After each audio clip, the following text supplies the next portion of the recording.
Okay, good evening, everyone, and thank you for being part of another event and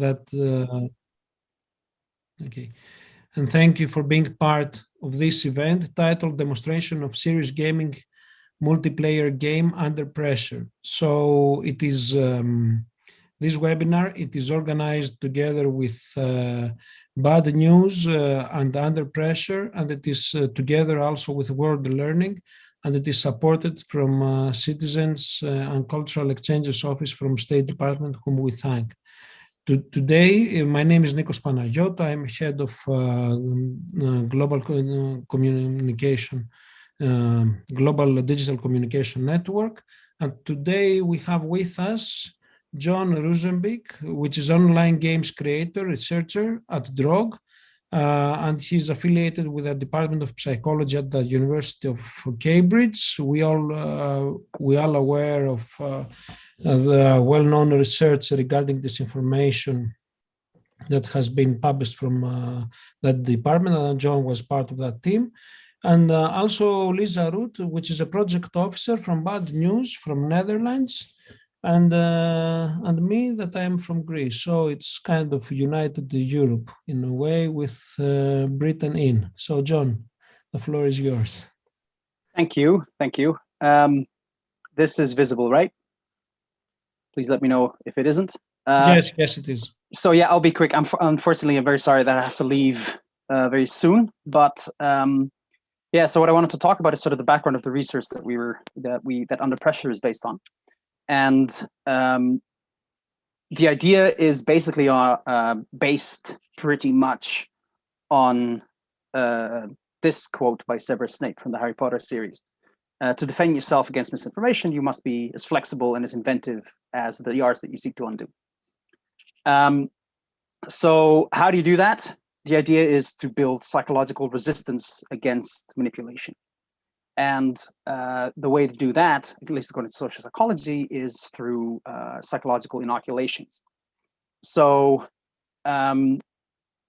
inoculation theory basically works much like a regular vaccine, as I'm sure you all know, right? A vaccine is, at least most of them, the mRNA vaccines are a bit different, but the regular vaccines are a weakened part of a weakened version of a particular pathogen, like a virus, right? That if you inject it into the body thinks it's ill, so it starts generating antibodies and is subsequently better able to resist infection because you already have the antibodies in place to resist the disease that you might actually be hit with in the future. And psychological inoculations work more or less the same way, in the sense that by exposing people to a weakened version of misinformation, they build what you might call something akin to mental antibody. So there's not like a substance or anything that's a mental antibody. It's not that, but it's more a cognitive process that induces increased resistance to being persuaded. So it's less likely post-inoculation that people are persuaded by the actual argument that people might use on them in order to persuade them, compared to if you hadn't psychologically inoculated people. So how do you do that, right? Like what's the metaphorical like needle of the inoculation, let's say? Well, in our case, it's a series of games, and I'll use the Bad News game as an example, which is this one, getbadnews.com, which Lisa will explain much more about later, also Under Pressure, how that works.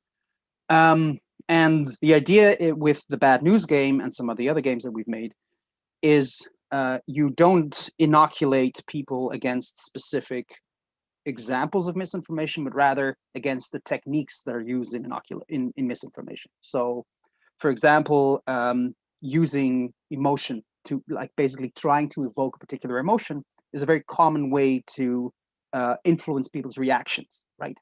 But so if you know what that looks like, how your emotions can be influenced, you're less susceptible later on to being influenced in terms of how your emotions are regulated if you see something online that is extremely emotional, right? But maybe misinformation.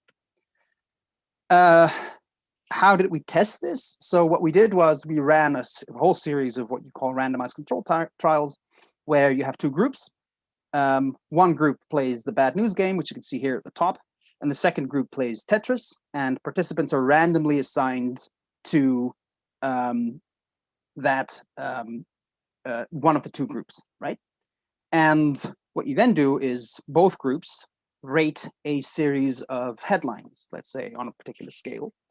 And some of these headlines are fake or contain misinformation, and some of these headlines are real and contain no misinformation.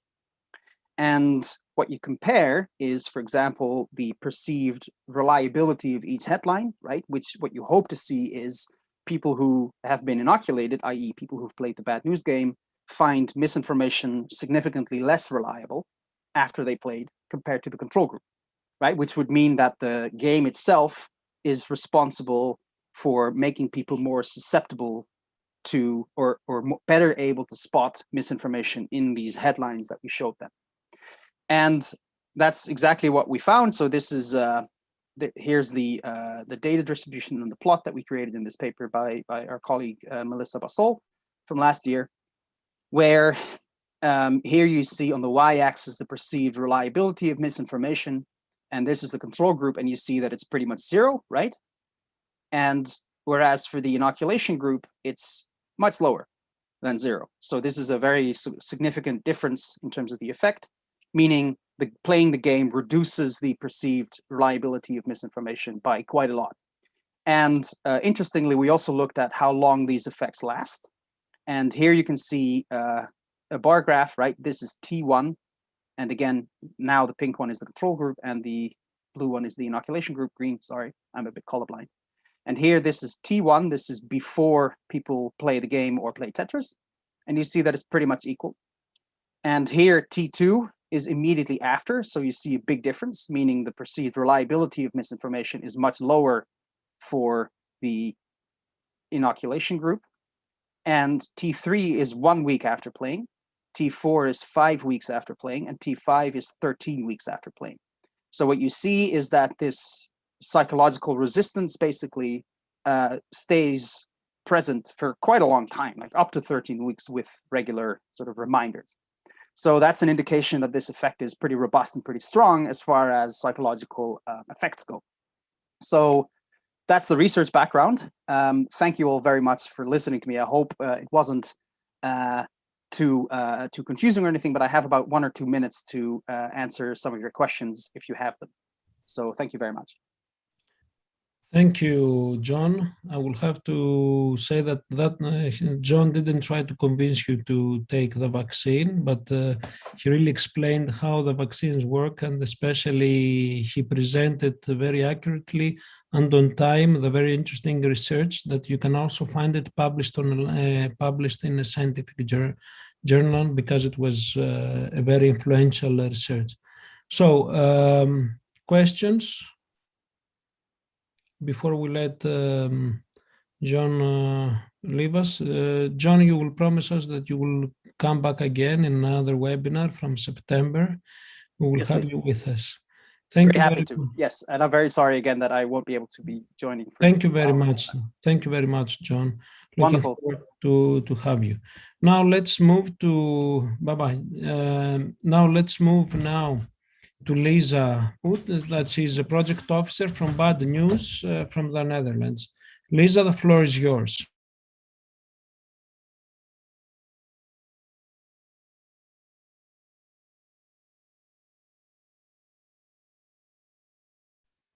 Sorry, thank you. There was a bit of technical difficulty. Let me just share my screen.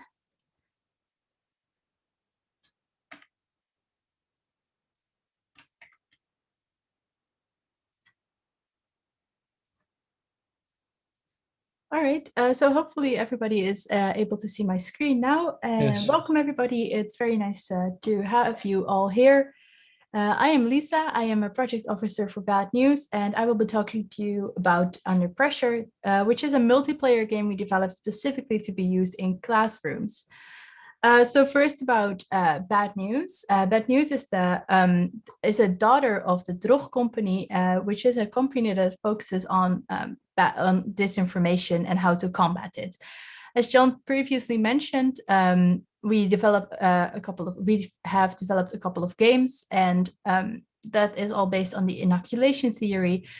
And Bad News is therefore the gaming department of Drog that has now grown out to be its own company. So first of all, I'd like to go a little bit into disinformation because it's handy to know what exactly we mean by it.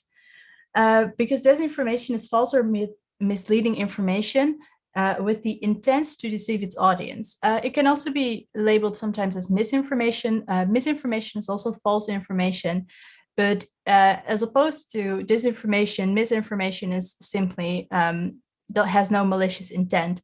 So for example, someone shares a post about how vaccines cause autism, and they got that from a Facebook group and they saw a link and they just shared it because they thought it seemed reliable. If they share it, it's probably misinformation because they were sadly just misinformed and had no intent of spreading false information. Disinformation is more about the tactics that lie behind actual trying to deceive people with false information. We prefer disinformation to fake news as well, because we think fake news is just an element of disinformation, and it's not completely covering all the aspects of disinformation.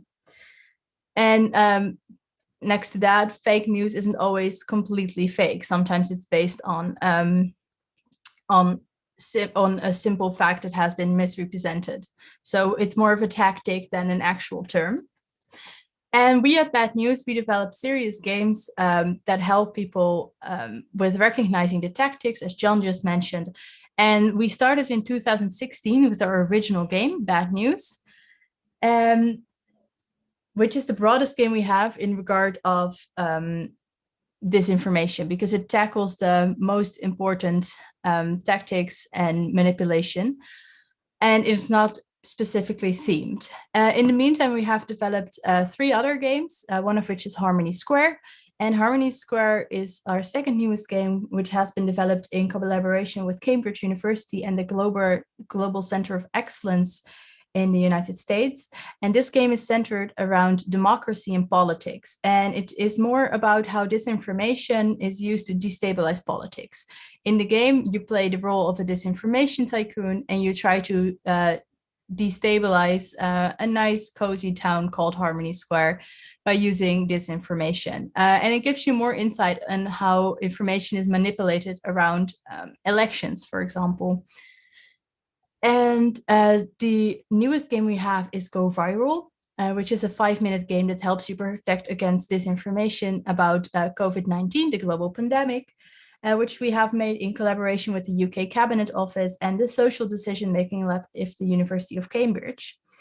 And like Harmony Square, it is more themed, and it's about COVID and what is and the information that surrounds that topic. So vaccines come up, and also how dangerous it is and how seriously people should take it. So that's a nice way for people to get more involved and think actively about what they read about COVID. And we actively try to encourage them to think more critically about certain topics like that. All of our games are based on real life situations. So you choose topics to exploit and you form them into your own way, and you try to gain as much followers as possible. But all the fake scenarios have happened before. So as I just mentioned, there's a lot of fake posts about vaccines that can be chosen in Go Viral, and all of these posts, they have happened before, and all the disinformation that surrounds it is actually been found on the internet. And then the reason we're all here is Under Pressure. Oh, sorry. So Under Pressure is a game that we have developed with several partners, and it's a part of the PEGAP education program, which is an education program funded by the European Union, which aims at educating young people all through Europe.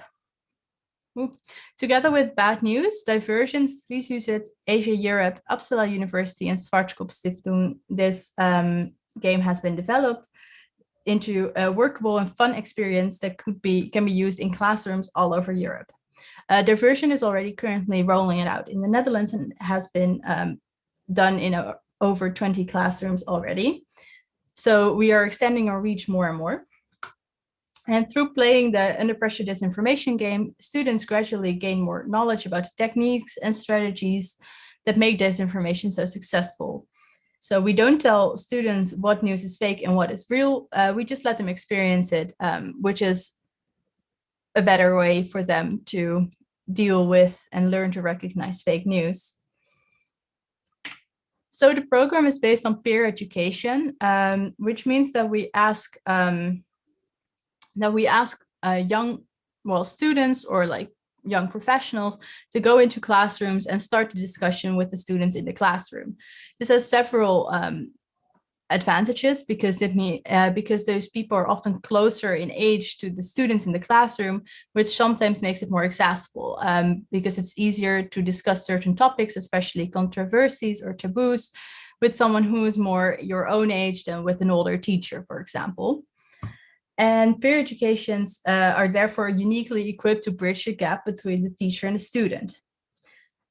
This is also, of course, a great opportunity for the peer educator because it stimulates the leadership qualities and it focuses on exchanging experiences instead of just transferring knowledge. So the peer educators do not shy away from discussions, etc., or confrontation, but they try to focus the conversational experiences that they have themselves. So it becomes more relatable and more approachable of a topic. So as I just mentioned, the manipulation tactics that are used in our game, the most important of those are the disguise, manipulate, polarize, conspiracy, discrediting, and trolling, as you can see on the screen as well. These are the 6 topics that we have used to build our original game, Bad News, and these are also the 6 topics that are used in Under Pressure.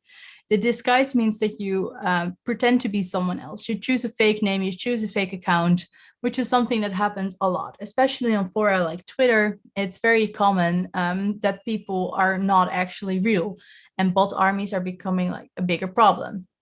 The second one is manipulate. So you learn how to use emotion, which is something that John mentioned as well earlier, because people are attracted to certain topics, and with like flashy language and certain topics, people are more drawn to certain news. And you can also see how language directly relates to how believable people find things. Then there's polarize, trying to pit people against each other, starting Twitter fights, misrepresenting certain views, in order to make the people more divided. This is something that's, for example, a big part of our Harmony Square game surrounding politics, because it's often used that left and right are both represented as evil parties who are facing each other, and there's no gray area. And Disinformation Tycoon tries to exploit this. So instead of finding a gray area, there's this black and white point of view, of which neither is completely right. And then there's the conspiracy, so just spreading fake theories in order to rile people up and make them more angry at the government or at whoever you want to attack right now. Just spread blatantly false information in order to anger the people. Furthermore, there's discrediting, which is also an important factor, because if you are a troll, if you are trying to spread fake information, chances are you will be attacked for it. And then one of the most important things, of course, is to discredit those who are attacking you, because no one is going to take you seriously if you just ignore allegations. You need to fight them. And the last one is just purely trolling, which is a concept that means to blatantly make a fool out of, or just do some things on the internet without any repercussions, just to have a little bit of fun and to rile people up. Again, it's a sort of combination of the previously mentioned tactics, just trying to spread fake information for giggles. So that was, in a nutshell, what I wanted to say about Bad News and about Under Pressure. But before we start our demonstration of the game, are there any questions? If there are any questions, please post them in the chat. But Lisa, let's start the demonstration, and I think that we will discuss furthermore during the event. If I may ask, if I may jump with a question, Lisa. Thank you, Lisa, for the presentation. So I know that Go Viral has been translated into several languages, the game, and is it the same with Under Pressure, or in what languages is it translated, and in what countries it can be accessible? Currently, we have Under Pressure available in Swedish, in Dutch, and in English. So you can either use it in English classes of different countries, or you can send us an email with a request for a translation, and we can send you more information on what the costs would be of doing that, because translation is definitely possible. And it does not mean necessarily translation, but localization to the realities of the country as well, right? Yes, it is. Thank you.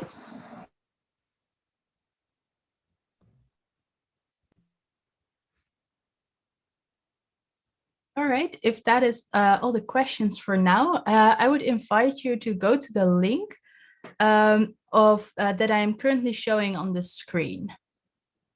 I am gonna switch my screen as well, just a little break.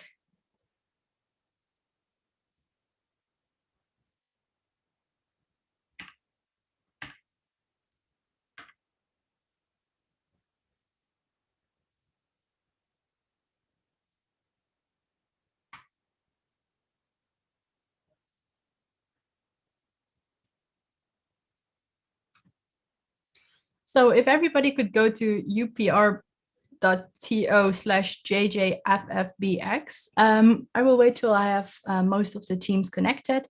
It's preferable to use a smartphone for this, but a laptop is also definitely possible.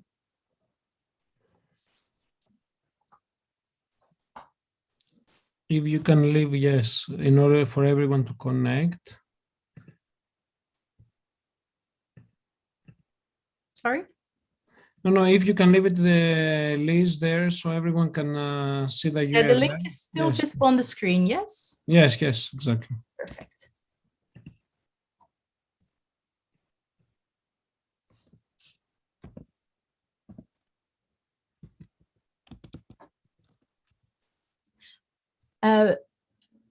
If anyone has any questions, please unmute or send something in the chat if there's technical difficulties.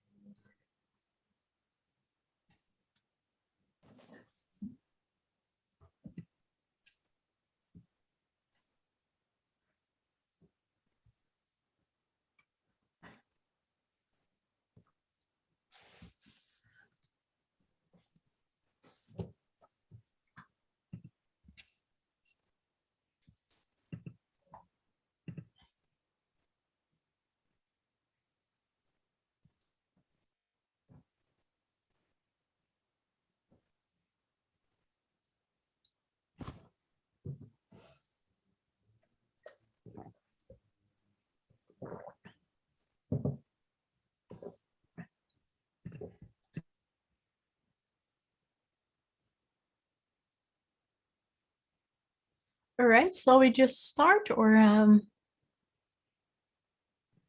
Yes, we can start, I think, that since, yes. all right. Sorry, I am experiencing another technical difficulty that would turn off my computer, so give me a second, please. So in the meantime, if there are any questions, we have just to remind you that we have actually Elisa presented us Under Pressure, which is a joint initiative from universities, research organization, and Bad News. And also we had actually the presentation of John. John presented actually the research upon which Bad News actually has been developed or tested actually. And the research has been groundbreaking in terms of how fake news and disinformation is being spread. The webinar is part of our series Gaming Against Disinformation. DCN, Digital Communication Network, consider this element as a very important one. And for those of you that you are following DCN and you are part of our work, in case that you're interested, please express your interest and be part of digital communication network effort. These webinars and this initiative, especially the one about gaming, we will continue in the fall as version 2, and hopefully we will not have any COVID and quarantine, but we will continue to enjoy the normality. Gaming against disinformation has been an area that, with a lot of interest, especially because of the audience. There's a lot of audience following gaming and the gaming industry, but mostly because it constitutes a way to reach this younger, especially audience, through very specific means. These means have been presented yesterday in the game jam that we organized with 2 distinguished speakers as well, and also today from a drug organization that has an expertise on the issue. Those of you that you're interested to be part of this initiative from DCN, please contact us through our Facebook, email, etc., in order to let you know about this and other initiatives that we actually plan. And as we are getting ready and getting back to play the Under Pressure, it will be a way, and it will be actually an experience in order to understand how these games actually work. Okay, Lisa, if you are ready, then we can start. Yes, can you hear me or am I muted? Yes. Oh, perfect. Yes. Sorry, I was just looking for the unmute button. All right, so sorry for that interruption, and let's start.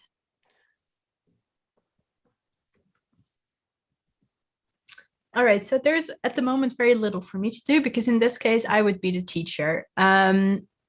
This is one of the first times we're doing it with an international audience that is quite big. So if there's any technical issues, please let me know in the chat.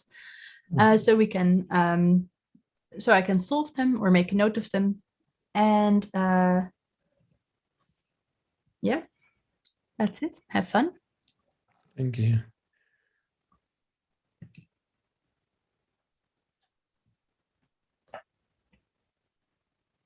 As soon as people reach the right spot, we should be able to start seeing interaction on the big screen. So as we see now, the first people are starting to pop up. Everybody can choose a name and they can choose their favorite. I think there's about 40 options in total and every player gets to view about 3. And the fun part of this is the interaction. So if you were in a classroom, you would be sitting next to a person and then next to, well, a friend or maybe just a classmate, and you would be able to discuss while you are going, which also provides a little bit more interaction. It's of course hard to show this right now because obviously none of us are sitting together. So it's harder to have that the couple element represented now, but since they would be in a couple, they can also make certain decisions together. And as they are trying to gain as much followers as possible, they would be able to discuss it, already opening up the conversation.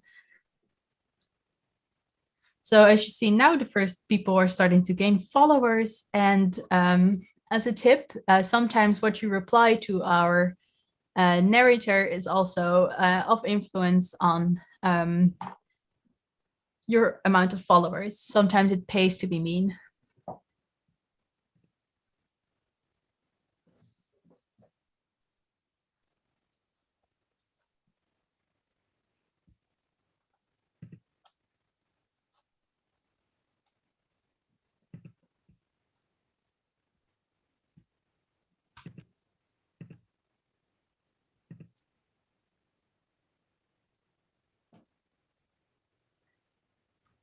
So as we go along, you can also narrate, or the teacher or the peer educator can choose to narrate what is going on. So reporting today is doing quite well, but is followed closely by the truth online.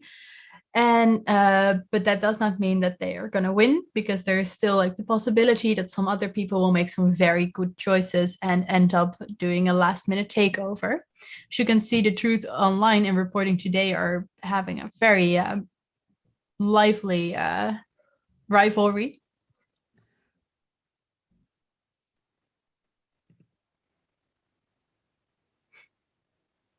And the check mark in front of the or behind the follower name means that the people have finished. So we will be waiting for all the teams to have finished in order to be able to continue.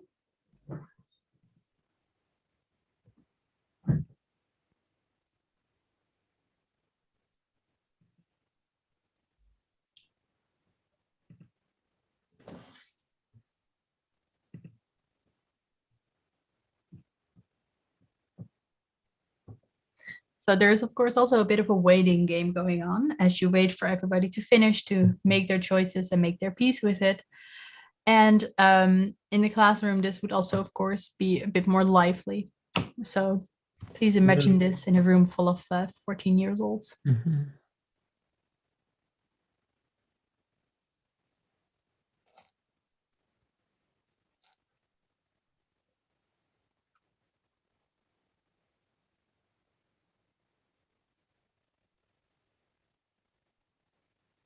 Okay, that's very interesting.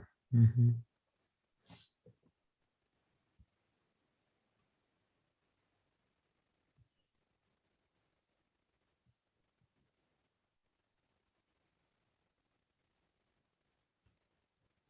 All right, so we're almost there, I think. I am sadly unable to scroll down, so.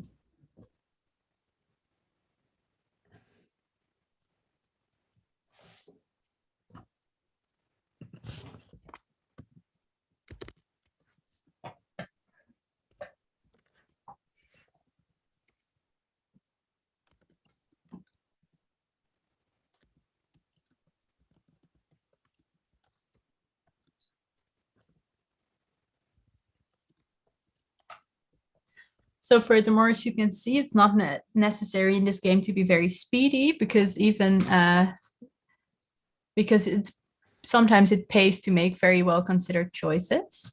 Mm-hmm. I think everyone almost.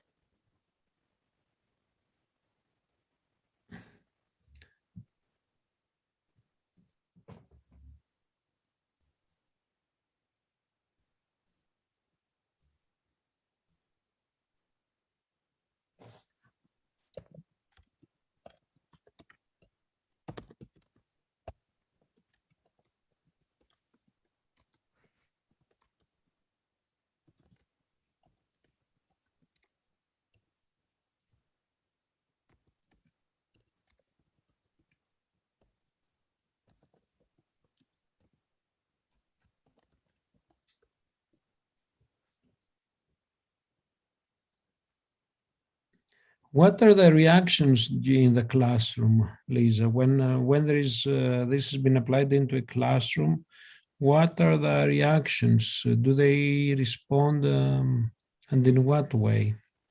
Yes, they respond very well. I myself have not been in front of a classroom, but the reports we have received are very positive. Students often say that they like the fact that they can now openly discuss the problems that they sometimes encounter. And if you're interested in this topic, I would redirect you to the website because there we have some blog posts and reports of people who have been in front of the classrooms and who have very positive experiences and can tell about it in a bit more detail. But overall, it's very successful. Mm-hmm. I think that if you combine it with a media literacy, let's say lectures or even build a module on that, it would be even expand the game as well. What are did you apply it in at the same group age of students in every country that you have applied it, or yeah? Yeah, we applied to high school students, and so for in the Netherlands, largely in the same age group. Mm-hmm. I think between 14 and 18. Mm-hmm.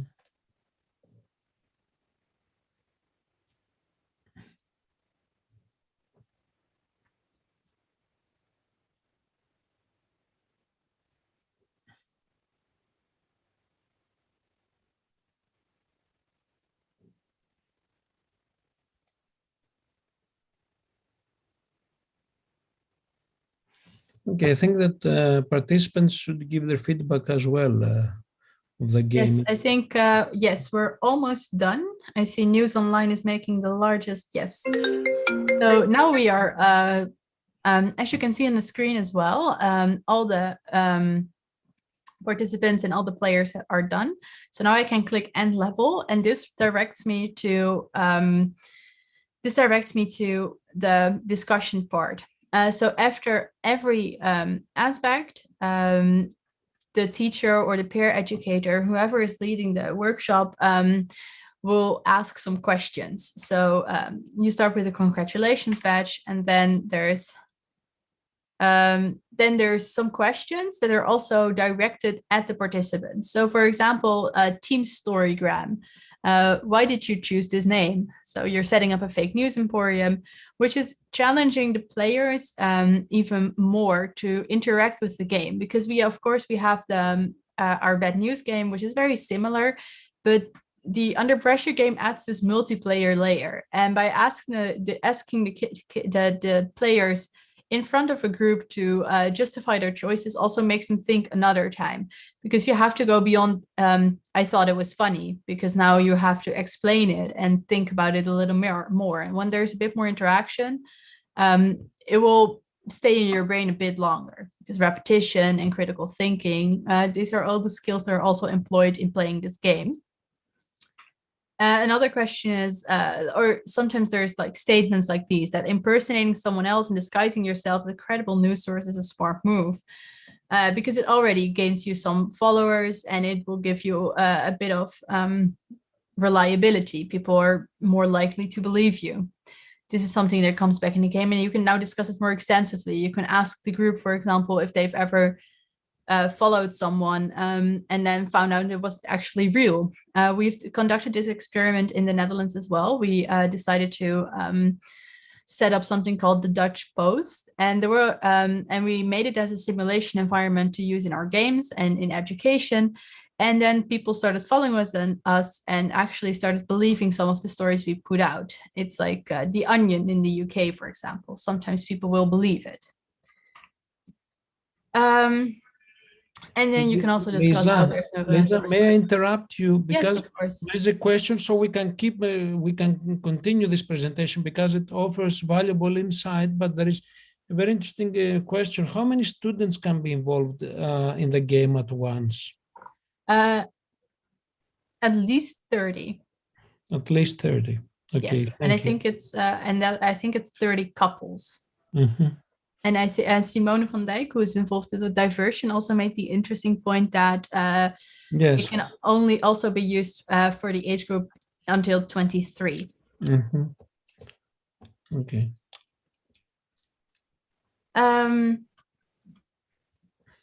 So as I was saying, a lot of people don't pay attention to sources at all, which is also what helps with, as I was mentioned before, with like the Dutch Post. No one will actually really investigate what is going on. So you can use that to your advantage. Just make reliable titles. And if you have a reliable name, such as the Independent Gazette, people are more likely to believe whatever you put online. And for example, one of the things that appears in the game is the moral objections option. So some of the players, they said that they had some moral objections, and now it's an easy way, an accessible way to ask, like, so was what you were doing, did it feel wrong? Why are you feeling like you had objections? Which is also a way to make people think about who is behind that disinformation and why are they doing it and who are they doing it for. And then there's the winner of this chapter. And that concludes the demonstration of the game for now, because we are doing the chapter 1 for today due to time constraints as well. And if there's any questions, please let me know. Yes, thank you, Lisa. If there are any questions, please direct it to Lisa. I will actually would like to to ask what if we combine bad news together with under pressure. Have you ever tried this to combine it at the same age group? Yes, it is a very similar game. So content-wise, it's very similar. The biggest difference is that Under Pressure has been fully adapted to be used in classrooms, whereas Bad News can just be played by clicking the link. Okay, I know the game. I have played it, and both of them are really good ones. And Lisa, when you actually build up let's say Under Pressure, do you take into account existing educational guides that in various countries, or you just build it on a general module? This one has been built to a more general model because it has been largely built and focused in the Netherlands and in Sweden, but it can be adjusted as well. Thank you. Michael raised his hand. Thank you, Michael. Yeah, thanks. Thank you for that. It's very interesting. I run a team at the BBC that looks at online disinformation specifically. And so this is really, really quite interesting. I had kind of two questions, really. One, what kind of success have you had in getting schools and teachers to take up these games and these modules? And the other one is, about the people who maybe not are in formal schooling. Me and my team, we sort of go to a lot of the anti-vaccine, anti-lockdown marches that happen, and we don't see a whole lot of young people. We see generally sort of the older cohort, and just wondered if you had any sort of tips for reaching them with some of this material. Yes. Sorry, I will start with your last question, and then I'm sorry, but you have to repeat the first part. Regarding most of our games for now are aimed at young audiences, and we are currently working as well on ways to reach older people, because the games have been proven to be effective regardless of age. But as you were saying, it's very easy to reach schools and classes because they have a mandatory presence. It's easier to reach teachers, etc. We also sell a lot of our games to museums. Which would also work because then people can pass by, and especially our COVID game is just 5 minutes, so it's perfect for a quick playthrough, but does work the same as the other two games. So as for how to reach them, I would maybe, if you want to reach them, I would think of community places. So where do they meet? Put up some flyers, spread the link around, just posting it in certain Facebook groups or etc. Just trying to reach them, because playing our game would work. But we are also working on programs that are more adapted to older people. I think in that you kind of answered my first question. It was more sort of what kind of response you had from teachers and the kind of take up, but it does sound like you having some success in that area. Yeah, definitely.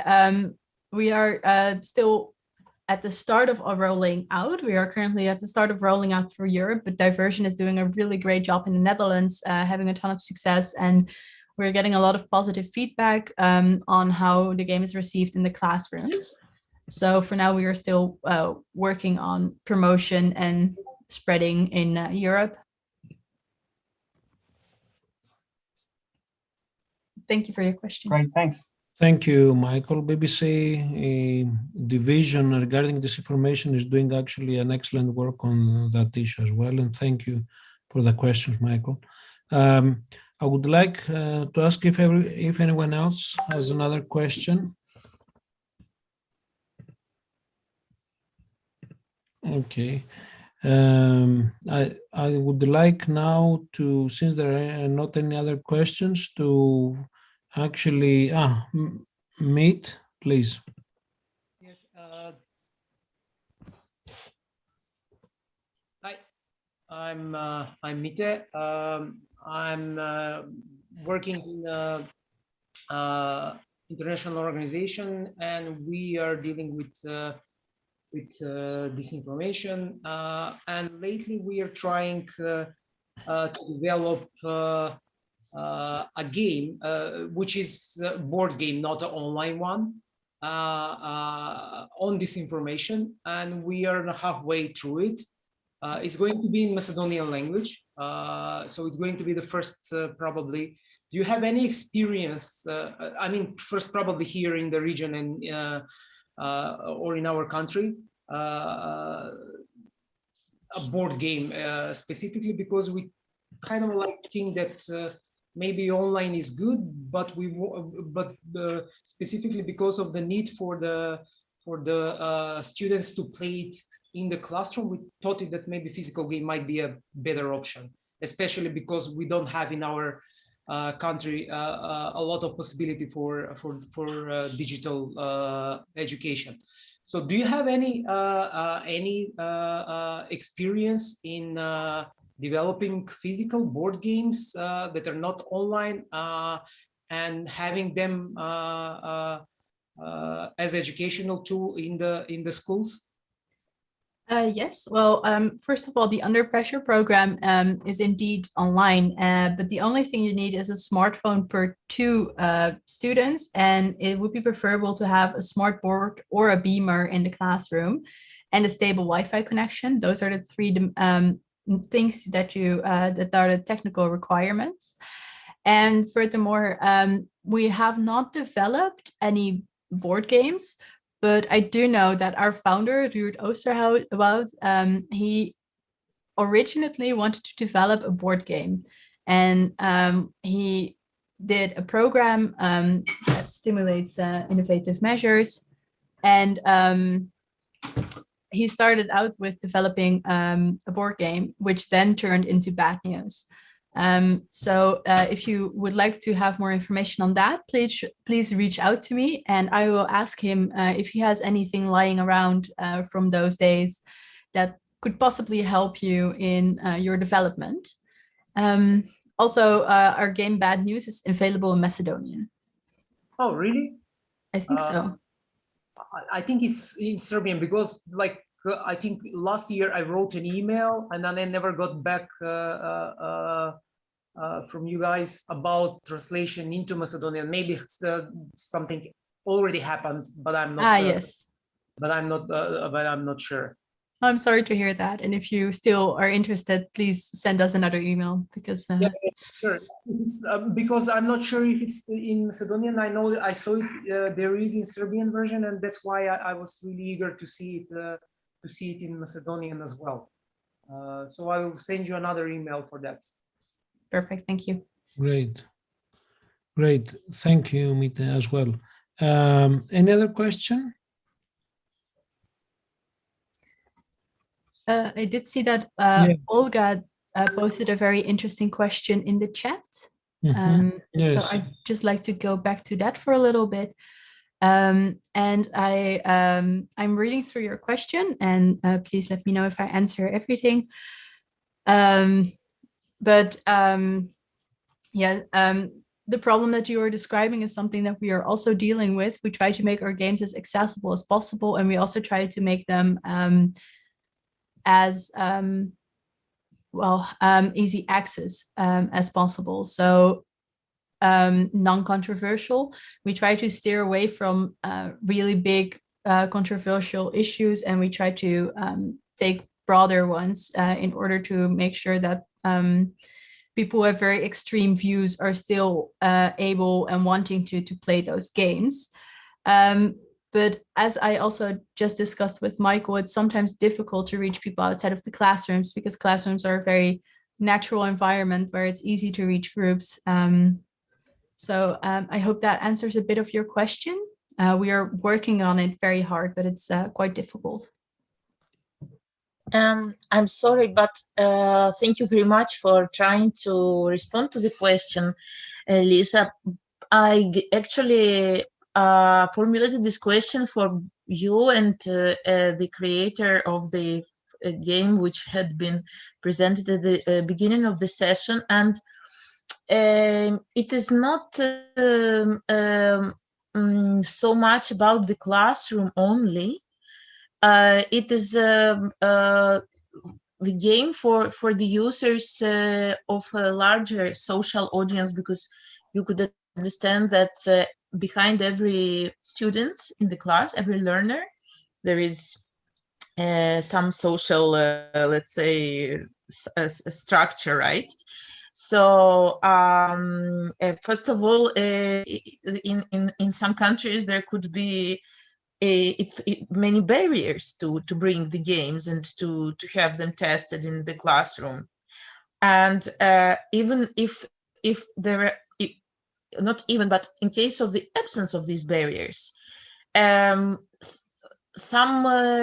cultures, they would not be open to testing the games, and for the reasons that I had described.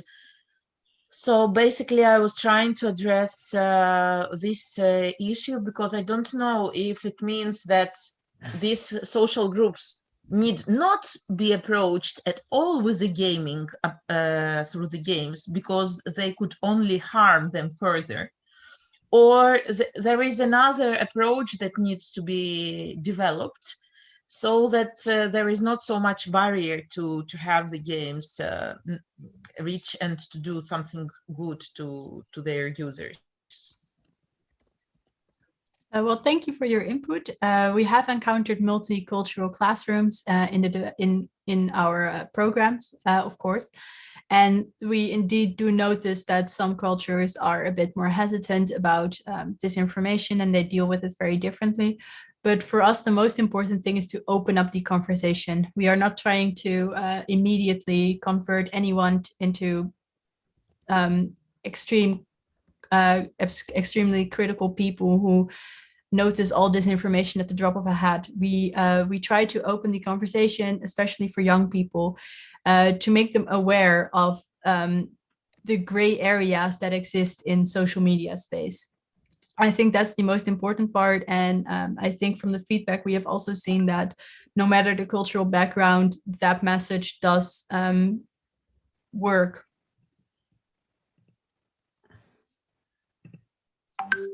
Thank you. Thank you, Olga, as well. If there are no other questions, I would like to thank both our speakers.